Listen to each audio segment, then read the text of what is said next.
Nou kinders, die volgende storie is 'n baie groot drama in die diereryk. Nou ons moet nou mooi luister, né?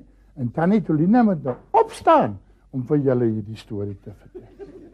Want dit was gewees van die 3 varkies wat in die strooihuisie gebly het. Maar daar kom toe 'n ander ding by, want Rooikappetjie kom kuier toe vir hulle. En hulle sit daar, die 3 varkies en Rooikappetjie, en hulle vat lekker koek en tee. Maar net wat hulle nou in die strooihuisie so lekker koek en tee vat, hier klop iemand aan die deur. En die eerste varkie sê, "Yes, wie is dit?"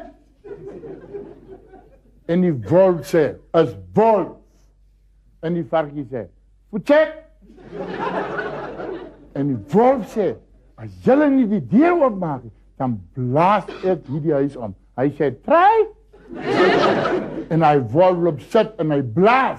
En daar waai die huis. En die varkies hardloop. En Rooikappetjie agterna. Maar gelukkig kry hulle 'n bamboeshuisie wat Jamie Eis gebou het. Toe hy 'n byskap gemaak het. Hulle hol in die huisie in en hulle vat weer lekker koek en tee. Net wat hulle weer lekker sit, hier klop wie in aan die deur. En die ander varkie sê, "Yes, wie sit nou weer?" En die wolf sê, "Is wolf." Hy sê, "Voetjek, man." En die wolf sê, "Ek gaan die huis aanblaas." Hy sê, "Try." En hy wolf loop sit. En hy blaas. Maar die huisie is sterk. Die wolf blaas dat sy oor net so ver uitpil. Maar later waai die huis. En die varkies hol, en Rooikappetjie hol. En hulle hol. Maar toe die deur die Vrystaat gaan, toe kry hulle 'n gelukkige sterk huis van 'n boer wat bankrot geraak het uit dorp toe getrek. 'n Steenhuis. Hulle hol in die huis en hulle sluit die deur, hulle sit. En toe sê Rooikappetjie, "Kyk nou, ek vol vir koek en tee." Nou ek het en hulle gaan sit en hulle vat 'n paar lekker doppe. En hulle speel domino's. En die party raak al rover en Rooikappetjie se kappie is later af en die skoene is uit en die manne kuier. En daai tyd toe klop hy weer een aan die deur.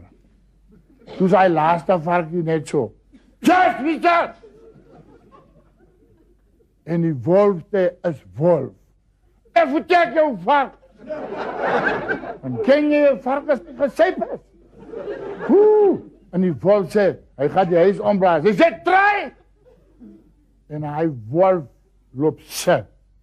En hy blaas. En hy blaas dat sy naaltjie net so uitdruk. Maar die huis staan. En Rooikappetjie sê, "Nee, wat, gooi maar nog 'n dop." Maar wat hulle nie weet nie, is hierdie wolf ken die vader Christmas move. Hulle weer sien, hier gly hy in die koorsteen af. En toe hy tussen hulle val, toe gaan hy varke by die vensters uit. En Rooikappetjie hol by die deur uit. En hy varke hol hulle steetjies staan net soos 3 polies by 'n aerial. Rooikappetjie sê agterna, en die wolf kom, en hulle hol, en Rooikappetjie sit om. Maar sy klap daai wolf, dat sy tande dou hy. Sy sê, "Sies, jy ja net vir my, ek is eers in die storie nie."